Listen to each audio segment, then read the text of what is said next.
Or in improv class, we did Everybody Freeze. I remember that. Oh, yeah. We do Very Everybody exciting. Freeze. Yeah. I was thinking about going back to do improv. Couldn't hurt. Improv will help you with life every day because life is about improv. This is my helpful statement for the day. Oh, I 100% agree. Yeah. When you put your mind in a state of doing that and you can turn it on and off, it's very good and very helpful to most people. It is a skill. This is Total Babble. Total Babble. It's a show about music, pop culture, social media, movies, the internet, relationships, TV, whatever. Total Babble. The Total Babble Podcast. Like, here, I'll show you an example of improv. Like, start me out, go. The other day, I went to the store. The other day, you started a fight at which grocery store? No, I didn't. Perfect. See, I haven't been doing it for a while, so I'm not really keyed into how to do improv. That's all. Yeah. It would have only been top shelf stew if you said, no, I didn't. Right. I didn't start the fight. They started it. It's not yes and, it's no not. Yeah, it's no not. Oh, greetings from Orange County, California, where we didn't explode this week. That was a pretty pleasurable experience. There was a big chemical tank in Garden Grove, which is not that far from me, and they were saying that it was leaking aerospace something, and it was either going to leak all over and put noxious stuff into the air or explode, one of the two. And I heard this and I said, I don't think that's going to happen. I said, we are going to figure something out because we're not Florida. We're not Texas. We're not idiots that have a government that doesn't care. And they did. They figured it out, and they figured out that I guess it's solidifying and there's still a small chance of something happening, but it's not the disaster that everybody thought it was going to be. And they were evacuating people. And thank you for the text saying, geez, I hope you don't die. I appreciate that. Very welcome. I was concerned. Yeah. I was wondering whether or not you and the small woman would need to leave with nothing but the shirts on your back and those little sticks with your belongings tied around them. Yeah, usually what we do is we get a stick and a handkerchief on the end, walk around like hobos. Yeah, that was exactly what I was envisaging. Yeah. But I'm glad that you didn't have to hobo it up. Yeah. What about you? What's happening with you this week? Anything exciting?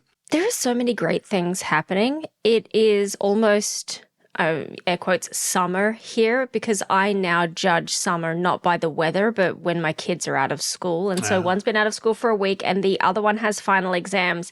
And for me, this is just a big, exciting milestone. I'm really excited for summer. I judge summer by my pits, underneath my armpits. And it's feeling a little bit summer. During the winter, I can get by with really not using deodorant, I've noticed, because I get out of the shower, I dry off, I start to go through my day, and then I'm like, oh, I should deodorize up, and sometimes I forget, and I'm fine for a couple days at a time. During the summer, you got to put that on. That's what I've noticed. You're very fortunate. It doesn't matter the time of year. I must wear deodorant or I just don't like the way that I smell. I think my body chemistry has changed because 10 years ago I couldn't do that. I'd be a stinky BO man. And now I'll do a whiff. I'm like, oh, I got nothing. It's good. Or maybe I'm just using good soap. I've switched over to good soap now. Maybe that makes all the difference. Chemically, it cleans me out enough. That could be it. Oh, that could be it. Yeah. I had no idea when we started this that it was going to get into soap talk. Otherwise, I would have researched more and done lots of research on the biophysics of it all and, science. You should have expected it because, as we always tell everyone, Total Babble is good, clean fun. It's hard to improv soap. That's what I'm saying. Good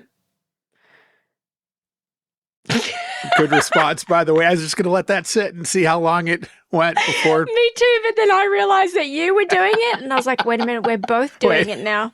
Oh, now it's all fucked because we're both doing the same thing. Yeah, exactly. Oh, now it's both fucked because we're doing the same joke at the same time. I hate it when we're doing the same joke. It never works out. It never works out. Never works out. So I will tell you that I tried to watch things on TV, and normally I talk about good things. I wanted to warn people about a couple really bad things that I saw that you would think would be good, but oh no. Have you heard of this Send Help? It's on one of the streaming things. Oh, yes, with someone who I actually like, which is Rachel McAdams. Like her a lot too. I haven't watched it yet. Okay, you don't need to. Because I want to see her get crazy. Yeah. But I just thought that is too intense for me. I guess I didn't know enough about it going in, and maybe if I knew more about where it's supposed to go, I would buy into it. But I'll say it because you just alluded to it there. They make her crazy, and they don't develop her character enough to where it makes sense that she's crazy. All of a sudden, she's just crazy. And the way they go through the story and make her crazy, and it's really a bad, terrible movie, in my opinion. Both of these things I'm going to talk about, by the way, have good directors. Sam Raimi directed that, and she's in it. And then there's some other guy, and she's so likable at the beginning, and her character has nothing to do with her character, and it just makes no sense whatsoever, and I hated it. Send Help, not worth watching, in my opinion. You said something that I thought was interesting, and maybe my lens through which I view female rage is different. So, from my understanding, she works in a corporate environment, and her boss is an absolute douche canoe. And so she's highly qualified. She's good at her job. They treat her like absolute shit. She also happens to be a survivalist who applies to be on Survivor. And they find out and they tease her about it mercilessly. Right? That's all accurate. It's just there's nothing in her character that would make you think that she goes the way she goes. There's no gradual build. There's no indication. It's just like all of a sudden, oh, I'm this person now. And I could really give it away and make my point. But if anybody's watching it, it's like it just doesn't make sense in your head, in my opinion. Maybe I'm too quick to go, yeah, fucking kill them all. maybe that's my thing, because so mild-mannered, highly competent, treated like garbage. Then something happens. She's in her absolute element. They're useless. But there's no big snap either. That's my point. Like if there was a big snap and they showed that, you'd be like, oh, okay, she's snapped. But it's just all of a sudden, oh, she's that person. And we just have to guess that she's that person. And I feel like I have room to talk because I've pissed off a lot of women in my time. So, I can come from experience on this. Yeah, potentially. Yeah. I don't know. I think that there was probably part of her that was like that. And maybe it's a commentary around the human condition, which is maybe there doesn't have to be a big snap. Maybe it just has to be the right conditions. Like in the same vein that, like serial killers or serial cheaters or anything like that, like did something happen? I'm willing to look at that. Or are they just like that? And then the environment or the situation arose where they could be like that. I'm willing to look at that. It's just none of that is made to make sense in any of this movie with her. And go ahead and watch it, and you can come back and tell me that I'm wrong if you think I'm wrong. I was watching. I'm like, this is terrible. This isn't like I'm not grabbing on to all of the plot and you have to make certain jumps. I understand that. It's just like, okay, we need to get this in and wrap it up, and we're not spending enough time to develop this other part of the thing. And then the story is very unbelievable too. And I'm all for going on a fantasy, but it didn't work for me. And I like her a lot. She's one of my favorite people. Yeah, fair enough. Was she Notebook? Yeah. Okay. I will admit, as a dude, I watched The Notebook. I love that movie. That is a great movie. And I didn't think I would like it. It's one of those that you hear about and you go, oh, not going to be able to get into that. But it really is a wonderful movie. So it's a wonderful movie. Yeah. And I'm not even that much of a Ryan Gosling fan. To be fair, we both watched that movie, Project Hail Mary, and we liked it. And his acting has come a long way. But I'm not one of these women who's always swooned over Ryan Gosling. Who's the woman that was in Zombieland?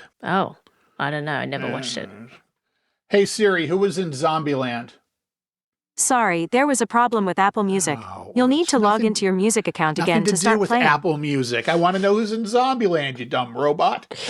God damn it. All right, hang on. So helpful. I'll have to Oh use my God. my phone Siri now.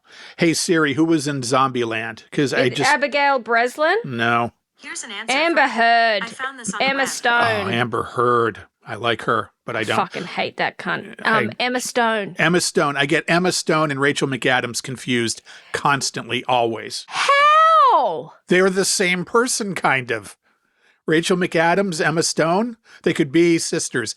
Or you could put them in each other's role and not tell anybody, and nobody would notice. Go ahead, argue with me.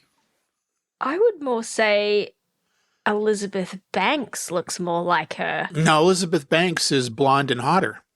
Rachel McAdams, Emma Stone, I'm telling you. Secret sisters, separated at birth. Interesting. All right. You're just not going to improv with me on this. You're not going to go with it because you don't agree, which is fine, which is the way the show is. This is what I like. Well, because in my Conflict. mind, my unaided recall of Rachel McAdams was in her blonde hair days. That's why. And I think that this is what it is. I'm like, oh yeah, that's right. So in her current film and everything, and for most of her time, she's had that medium brown hair. Yeah. But she's had many a blonde season. I think of Emma Stone though as a freckly ginge. Okay, I can see that. But I think of her as more dark-haired and much more like Rachel McAdams. Yeah, I can see that. Yeah. Which is ironic. Good luck, have fun, don't die. Have you heard of this movie? Oh, yes. You didn't watch it, did you? No. Okay, good, don't. This is a movie that starts out so great. There's a time traveler from the future that comes back to our times to warn us about social media and AI and how we're all going to be terrible and how the world's going to end and please fix yourselves. And I thought it was so great in the first 20, 30 minutes. At one point, I picked up my phone and I was going to text you and I was going to say, you have to watch this movie. It says so many great things. And then the whole thing just gets so weird and completely goes to shit and becomes a completely different movie. And you're like, what just happened? At the end, spoiler, doesn't matter, never watch it. There's a giant cat, a big, huge 50-story tall cat that's made of other little cats that are clinging to its body. And it's got a giant dong and balls and it's peeing sparkles everywhere all over the movie screen. This is the movie Good Luck, Have Fun, Don't Die. And I would tell you never to watch it. It's too weird and too stupid.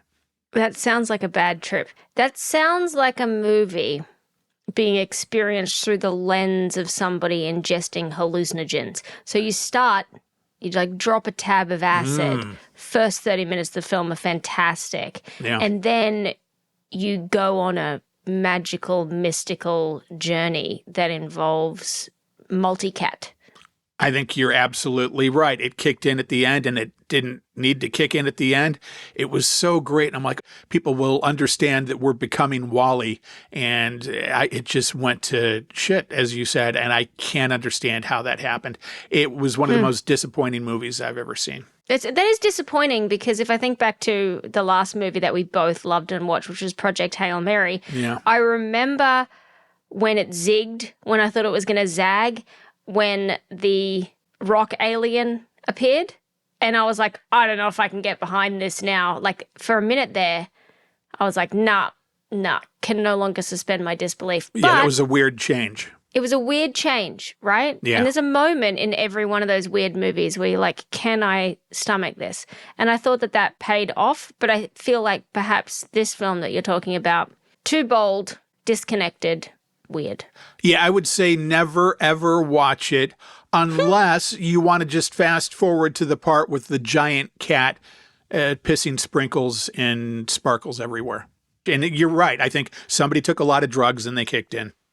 Okay, this is interesting. I did not think that you were going to say never watch it unless you fast forward to the bit that you fucking hated, which is Sparkle Piss Cat, right? I thought that you might say, if you're going to watch it, just watch the first 30 minutes, which are top shelf awesome, then make up the rest in your head. I thought that that's where you would have gone with it, which is ingest the quality. But no, you just went straight to sparkle urine cap. Well, because if you watch the first part of it, your hopes get up and it will let you down. You don't want to be let down.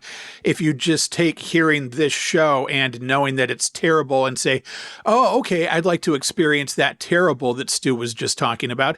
I'm going to go watch this and see if it really is that bad. That would be kind of fun for you. Okay, side quest inspired by this conversation. Okay. Imagine that you discovered that one of your best friends or a relationship or something, somebody came back from the future and told you this amazing person or whatever, at some point they're going to become your worst enemy, a person that you hate. They're going to ruin your life. But the first half of your friendship is going to be absolutely spectacular. You have a choice you can go back to before you meet them, and you get to choose, do I still become friends with this person knowing that it's going to end badly? Or do you just sidestep the whole thing preemptively? What do you do, Stu? So it is the ultimate better to have loved and lost than to have never loved at all question is what that is. A little bit. Me knowing me, I think I would just sidestep the whole thing and say, I'm just not even going to deal with it, because that's where I am as a person these days. I'm older and more jaded and just have no room or patience for bullshit in my life. And I think I would say to myself, well, you've learned enough. That's not something that you need to go through. Maybe I would say, are you going to get anything out of that? And if I wouldn't get anything out of that, I'd say, screw it, not worth my time. What about you? I would still do it. I would still become friends with that person, or I would still go through the experience. So, for example, I had a pretty rough childhood, and I won't go into all the gory details or anything, right? But if I had the choice to go back and have a different family structure or make different choices or be in different scenarios, I would fear that if I changed anything, that almost like that butterfly effect, right? That my life could be completely different, good or bad, right? But that I wouldn't be the same person, that it could have had such a different impact on my life that maybe I would wake up and I wouldn't be married to my husband. I, in turn, wouldn't have my kids, or I'd have different children or something like that. That's why I would be worried about changing the past or making a different choice. See, I would go back and change things because I would think that it can't help but make you anything but better. I would say, okay, to not grow up with a murderous stepfather, that would have made me better, and it would have been a better experience. And I don't think that I had to have that to be the person that I am now. I feel like if I didn't have that, I would be less screwed up and be more successful in my life now. That's interesting. I have the opposite opinion around some of the really bad things that happened when I was little, because I think that those experiences were so formative that they informed how I am today, how I react to situations. I feel like I developed so much grit and mental toughness. That is why I'm successful. So we're chicken or egging it, basically, depending on Right. how we're looking at it. Yeah. Exactly. In fact, that's why I worry about how cushy my kids' life is. Like, I don't want them to have a horrible, abusive upbringing. That's not what I'm saying. But what I'm saying is I feel like there has to be a certain amount of suffering in order for you to develop the grit you need to be able to exist as an adult. And I wonder, if I removed that from mine, would I be successful? Would I have my life? Would I have my kids? I don't know. Well, and it's one of those conversations that I've had with people where people say to me, no, you have to have the bad, because without the bad, you wouldn't have the good, and you wouldn't know what the good is. And I argue that, and I say, well, yeah, I would. It would just be good all the time, and I would just be enjoying the good. I wouldn't need to have the bad and wouldn't even need to experience the bad. I would just be basking in the good. It's all outlook, I guess. Yeah, and you could just be reveling in all of the joy and everything, but would you appreciate it? Because for example, the only difference between whether you are satisfied or dissatisfied with something is the gap between reality and your expectations. So if your expectations are all really high, and what about that? What do you think about that? I get that, and I can see that, and I can maybe buy into that. But then I also think, okay, if I'm just basking in the good, it doesn't matter because it will just be good and I will just be enjoying that. Yeah. And then going back to your original premise, this came to mind. If you are deciding to continue a relationship with somebody that you know is going to screw you in the end, and this has been made known and you've time traveled or whatever, could you really enjoy that relationship with that person? And would it be the same relationship with you constantly going, yeah, okay, this is this and this is good now, but I know that one day you're going to screw me, Judas. What about that? Maybe it would change everything. I mean, it might. But I also feel like we do that knowing people will die, but we suspend our disbelief. So even if everything is magnificent, at one point, I'll use my husband and I as an example, as a device for this conversation. We will die. Who knows who knows when, whatever. And that will be traumatic and awful and terrible. So we know at some point it will end. Hopefully it's the whole till death do us part thing, and it's not something else like now that he's famous, he gets a hotter wife, like, something like that. He couldn't get a hotter wife. I'll give you that.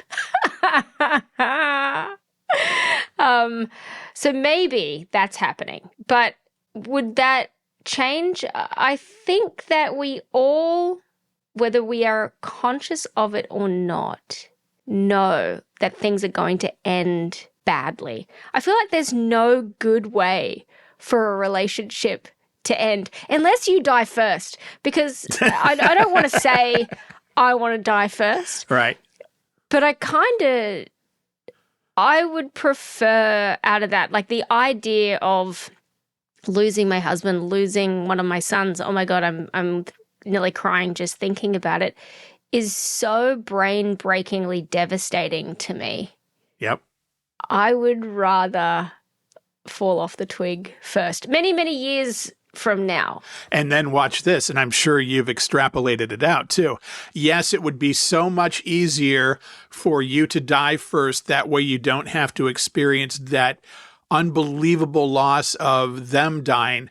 But then when you do that, you're putting that pain on them and you're causing them that grief, and you wouldn't want to do that to them either.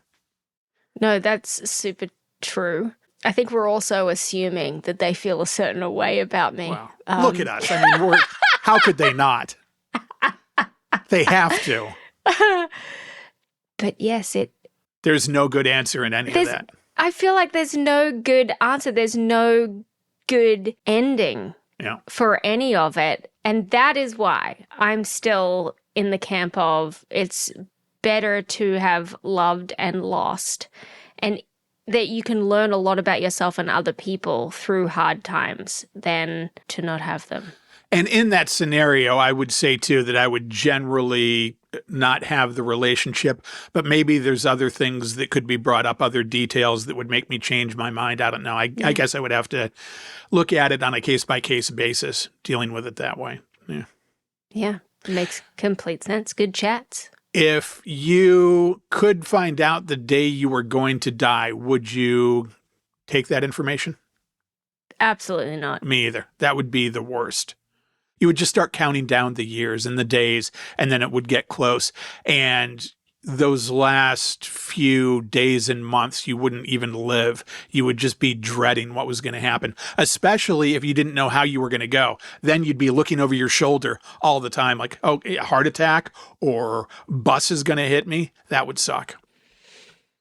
I feel like it would really suck as well. There's this Queen Latifah movie. While we're talking about highbrow We're going cinema. back to the wise Queen Latifah, are we? Mm-hmm, all right. Exactly. And by the way, I do like her as an actress. I like her. She's fine. She's just not in anything good as far as I can see, usually.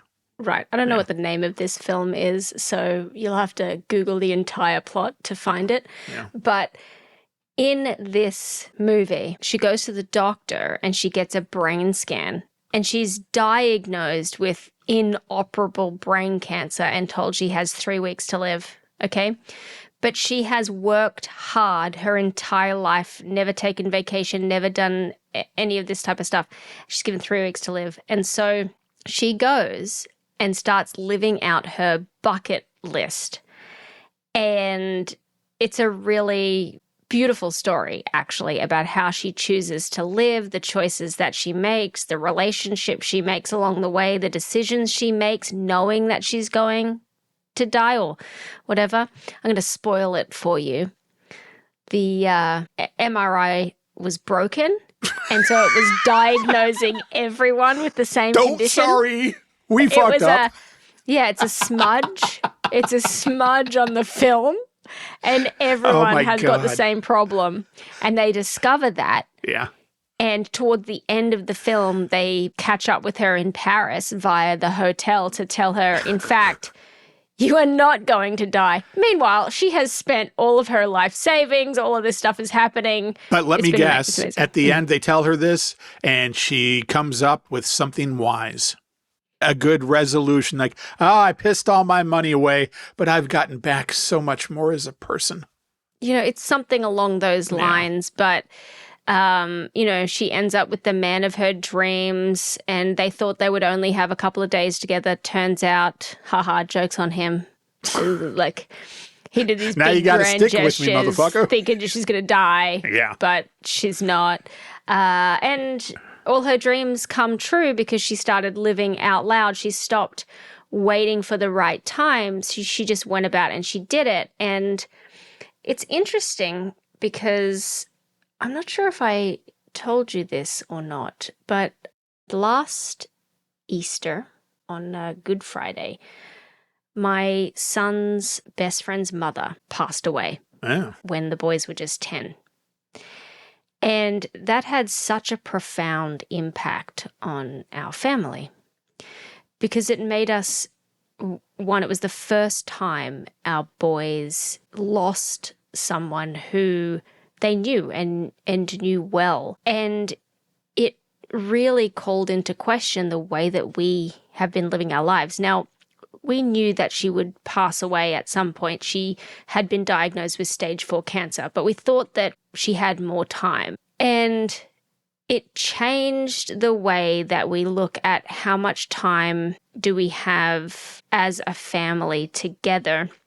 And even we're all thankfully in fantastic health, but you start looking at the time you have with your kids differently, and that every day matters. And if you think your kids, you only have 18 summers with them. And that's why I get so excited for summer, because I feel like that is this amazing time where we can focus. That's why we're not going on these big stressful holidays. Some people find that sort of stuff exciting. We are like, no, it's actually really stressful to pack bags. We're just going to stay home and enjoy each other's company and cook on the barbecue and have water balloon fights and that kind of thing.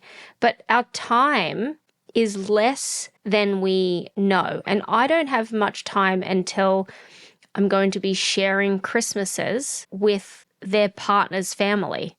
You know, I don't know what I'm going to do the first time they want to go and have Thanksgiving at somebody else's house. But we have less time than we think, even though right now I'm like, hey, we're all young, relatively. We've got all this time. But if you really think about it, you actually don't. So meta point, the time is now for everything. If you think that listening to your kids or your friends drone on about something that you could care less about, do it now, because a time will come when you wish that you did. So a lot of the times where I'm like, oh my God, you guys are giving me fucking brain damage, I just think to myself, actually, I'm going to sit here because I will miss this one day. This is a gift right now. And let me spin off of that and perhaps bum everybody else out, and for sure bum me out. I take care of my elderly, and she has memory problems, and I get frustrated because she could be better and not have as bad memory problems. At least that's the perception if she didn't drink. And I give her a drink at night. Before, it used to be a lot of drink at night. And she doesn't exercise as much as she should. She's still a little tiny woman, but we get in fights about her going out walking, and she gets to be a pain in my ass because she's very strong-willed and is going to do what she's going to do. And then as her memory goes, she will do things like ask me 3 times in the span of 2 hours, are those new shorts? And we're getting to that point. And like, no, Ma, we just went over this. And I feel so bad about, no, we just went over this. We just had this conversation. And remember, we talked to your doctor and you need to make an appointment and then change your insurance. We had that conversation 3 times yesterday. And I don't yell at her, but I get that tone of, no, Ma, we just talked about this. And I feel so guilty about that. And I think, God, part of this you've brought on yourself, and part of this, when you die, I am going to feel so guilty about. And I am going to wish for those times. Yeah, it's true.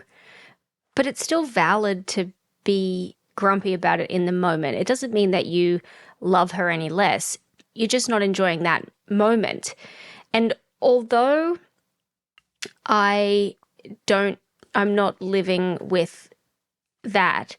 I've never shared this on the show before, but one of our sons has a processing delay and a working memory deficit. And so he can't follow multi-step instructions and he can't stay on task. And we need to write him a list because otherwise I get mad because I keep having to say the same thing over and over and over again. So I actually write a list for our son. That's the thing, too. I constantly say to her, okay, when we talk about stuff, write it down. And she won't write it down because that's just too much of an ego blow. And it's like, ugh. Yeah. And then I feel so guilty. I feel so bad about it. He won't remember to write it down. I think that's the other thing, too. He can't remember what to write down. So I have to do it for him. And then I'm just like, go and review your list. The key. That's what I need to do then. And then it's helpful because then he just knows he has to go through his list and he gets a huge dopamine hit from ticking off things on the list. And spoiler alert, his list includes going for a walk, drinking a protein shake. Like, it's funny the parallels that I feel like I have a child a lot of the time. I really do. Yeah, and it is hard. I think that that's something that as a society, maybe we don't talk about enough, which is there are lots of people who are out there caring for elderly members of their family. And it is just as intense as taking care of a child. But it's sort of inverse. I think that movie Benjamin Button was a great analogy for that. Right? Which is they get older and they degrade. And it's difficult because with a child, it goes the other way, right? And you get the benefit of every day it gets easier and there are wins and you get to celebrate. And then it is just progressively better and better and better. But when you're looking after the elderly, the inverse is true. It just degradates over time and it's such hard work. And you also have that built-in free will that they insist on having because they lived their whole life and God, they did good up until now and you shouldn't be able to tell them anything. Well, did you? You broke your hip and you fell down because you had too much to drink and you got cancer because you weren't eating the right stuff and taking care of yourself and this and this and this. And I'm trying to look out for you. And it's a constant struggle. Yeah, it's really hard. Yeah. And you're an only child too, right? Yeah. For all intents and purposes. Yeah, I enjoy being self-centered. Well, it's not just that, but you're essentially a single carer, which means that you don't get respite from it. And I think that is something else. If this was a parenting situation, if you were a single dad of a toddler, people would be like, oh my God, Stu, you're a man amongst men. Oh my God, you're fucking amazing. So what you're saying is I should use my mom to pick up chicks. Ultimate wing woman. Okay, Yep. good. Writing that Yep. down. Yeah, exactly. Just have her come out, sit at another table, and anytime somebody makes eye contact with it, just flip them the bird. I know she loves flipping the bird. You both do. So just... And she doesn't need anybody to feed her, but maybe I'll feed her to make it look worse. And no, come on, here comes the train. Here comes a choo-choo. But that would make it difficult to... In the same way that if through some ungodly circumstances, again, Robert the drug runner goes and lives with his other secret family full time, and I had to be a single mother, it would be hard for me to get another partner, at least in my mind. One, just forget for a second that I would have zero fucking interest in that because I don't believe in step parents and all of that. But I feel like it's a hindrance to finding someone if you've got kids or like if you're a carer of any type. Unless you have a dog rescue, then I think you'll attract other weirdos who are like you. But if you have to take care of an elderly parent or if you have kids or stuff, I feel like that's a well, and with thing. Kids, finding another partner, if you could get to the point of finding another partner within yourself and that was okay, getting your kids to accept that person is next to impossible at first, and you have to deal with that. And you're right. I don't think any of that would be worth it, at least in my head. So, no, I couldn't. And maybe it's just the age that I'm at. A lot of my friends are going through divorce or separation at this time, and I'm very happy for those of them who are happier for it. But there is one prevailing pattern that I find quite humorous, which is all of the men are straight out there trying to fuck anything that moves and trying to get another partner straight away. None of the women want a long-term partner. No one's rushing to date anyone. It's like their elderly dog finally died and they can go on vacation again, and that vacation is just the day spa. They are like, I do not want another man anywhere near me. I think a lot of that is just nature, though. That's the nature of men screwing everything to propagate the species and get out there and spread the seed. I think that is built into us, as is the female, I'm nesting and taking care of my kids and the home. I think that is probably natural inclination of all of us. Yeah. I think that's true. There was also a study that talks about female hormones. And when you're in your most fertile years, all of your hormones as a woman, basically your bullshit tolerance and your patience is really high because you will stay with a useless partner or someone so that you can have kids and have the protection and do all of that kind of stuff. Stability. But then as soon as you are no longer able to have kids, women are like, nah, fuck this. I don't need that anymore. And that's why we see so many people getting divorced in their 50s. Makes sense. Yeah. All right. Well, I didn't know I was going to shed tears during this episode. If that's going to happen in the future, let me know. Say, we're going to be crying during this one. And I'll go, okay, write that down. And at 21:40 to 32:05, there will be tears. So we'll have that. Well, thank you for sharing, though, and for being so open. I always talk about everything personal on this show, and I believe that there's almost nothing you shouldn't talk about on the air. So that's always where we've come at it from. So there you go. True. Stuff that's been in the news. There's a couple things I for sure want to get to. Britney got a DUI a couple weeks ago, and they released audio this week. And did you get a chance to see any of that? I'm wondering. No, okay. I have read some of the headlines, but I didn't dive into it. I don't know what it is about Britney, but I feel like we should just leave her alone. And so part of me is like, I don't want to feed the Britney machine Because I feel like she's probably unwell and she's been through some shit. Yeah, they found her with an empty wine glass in her car and an empty pill bottle. And they released audio from the webcam or from the body cam this week as they pulled her over. And I have a little bit of the audio here. We'll play that, and you can tell me what you think after hearing that. I need your driver's license. That's your registration. Okay. I don't need that. I need your driver's license. Okay. It's right there. How much did you have to drink today? I didn't have anything. I told him, my mom told me that my grandma passed away Okay. and that they were going to the monument. Okay. Today? They were going to the monument today? Yes. And that's why I'm so upset.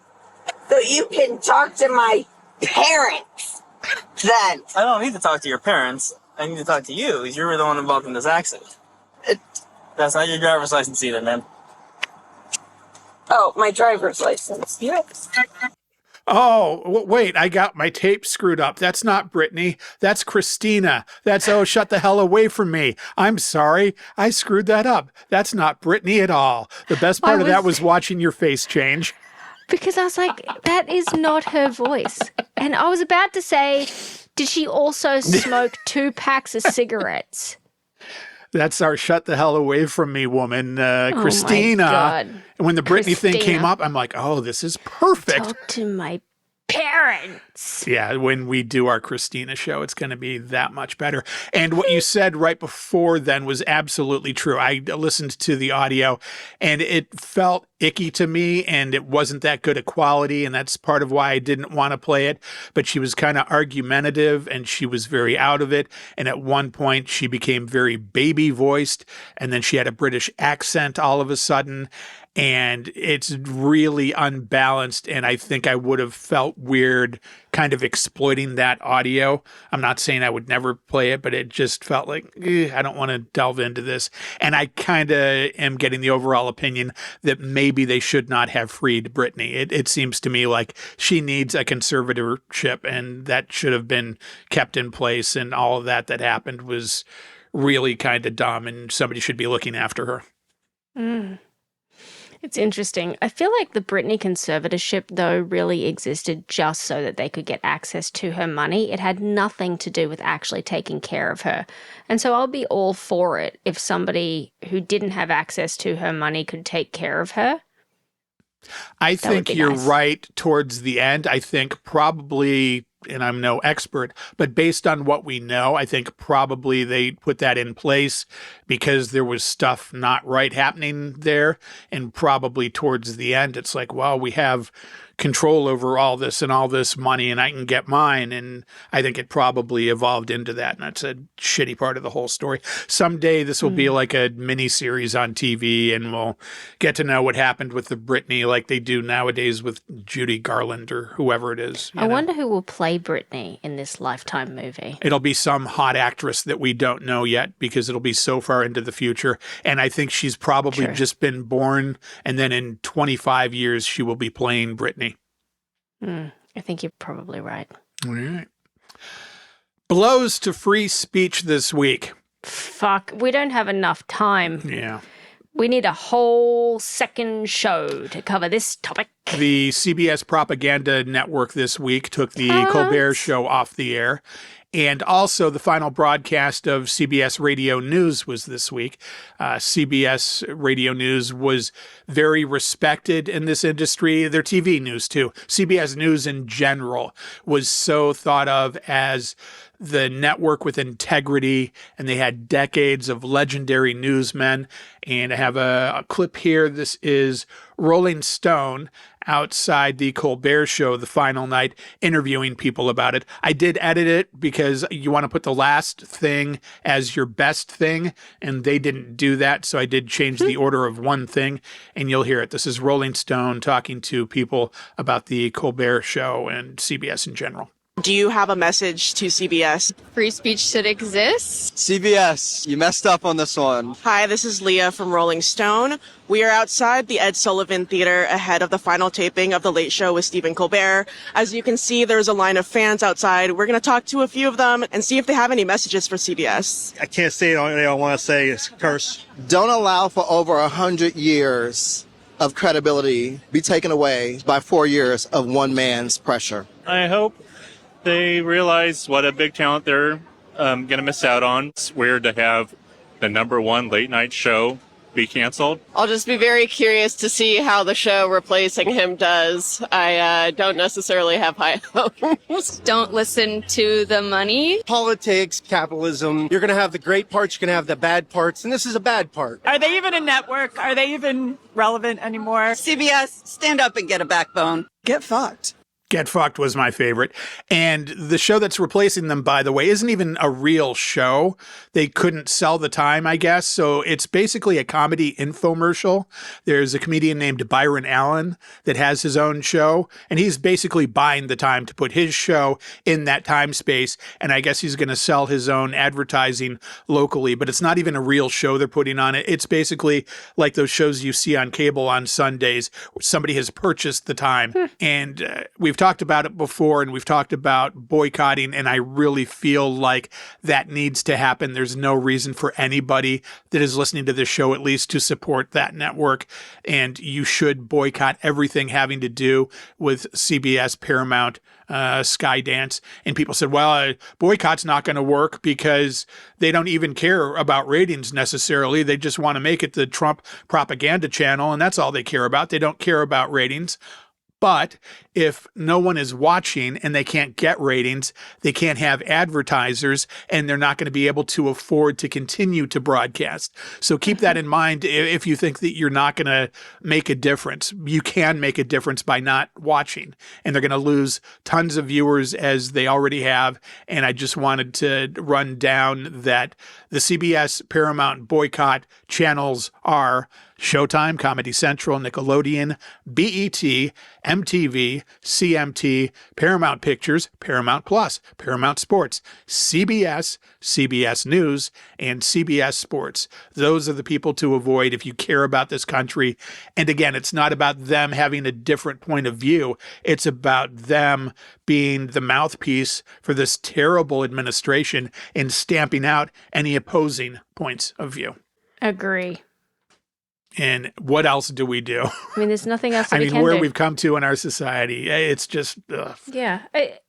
The other important thing to do is to vocally defend the right for free speech, even when we disagree with it. And I think that's one of the things that strikes me about the modern discourse, right, is that there's a lot of people who will, vehemently defend their right to free speech, but then they won't afford the other side that. A really casing point of this is, do you remember when they were going out and people were tweeting like 86 and whatever the number is of the 47, president? yeah. Yeah, it's like 47 or 45 as it would be, and all of these things, right? On one side, we have many examples of how people were doing it for Trump, but we had just as many examples of when Biden was in office, and yet the media and the conversation has been really focused around when it was about Donald Trump versus when it was about Biden. I feel like it should be equal. You should be allowed to say 86 whoever you want, whenever you want, even if I disagree with it. Especially because 86 is basically a term in a restaurant. When they were out of something on a menu in a restaurant, the term would be, hey, 86 the fried fish, meaning we don't have any more fried fish. It doesn't mean kill somebody. It means take the fried fish off the menu. So when they are going to file indictments against James Comey because he said 86-47 looking at shells on a beach, that's ridiculous. And they know it's not going to go anywhere. And we put up with it in this country because we put up with it in this country. If we had a week where nobody did fucking anything and protested in the streets, then we would have change. But we're not going to do that because people are just too complacent to really do anything. And I get it. I get how it can be frustrating and how you don't really want to get out there and do it.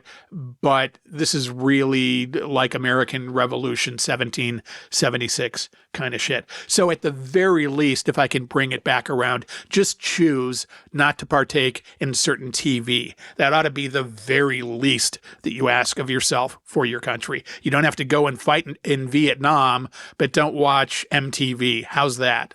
Cancel MTV, cancel Paramount shows. Minimal. I couldn't even tell. I've never watched MTV. Yeah, MTV back when it was real music television in the 80s was kind of cool, but they haven't been a music channel forever. Yeah, I mean, I don't even know what's on it. And all of these channels I just listed, I don't watch any of them. And I purposely didn't watch Survivor this season, though I like Survivor because it's on CBS. They can suck my ass. I think I have a Paramount Plus subscription. Oh, you've got to do your part, Emily. You have to do your part or I will never respect you. As opposed to... Well, I was thinking of how to phrase that. Do I go, I don't respect you now, but I would if you did this? No, I respect you. I think you need to get rid of it because... I need to check. I think I may have already. I doubt there's anything on it that I would watch. It's all like old MTV stuff and VH1 stuff. There's a lot of stuff like that. You don't watch Road Rules probably, do you? No, I don't even know what they are. Yeah, there's some movies on there too because they have Paramount Films. But yeah, you should really dump it. I bet you there's nothing on there that I watch. Yeah, everybody else do the same thing. Look at that and say, is there anything on there that's greater than my country? Oh, no, I'm going to cancel that. I've got one more Britney Spears clip to play. Shut the hell away from me. You go, Britney. She's Britney, bitch. She's Britney, bitch. Shut the hell away. Okay, you know how this goes. Like us, subscribe, tell your friends, write a nice review, engage with us. We're Total Babble on Instagram, on Facebook, on Threads, and on Blue Sky. Email is show@totalbabble.com. The Total Babble Podcast.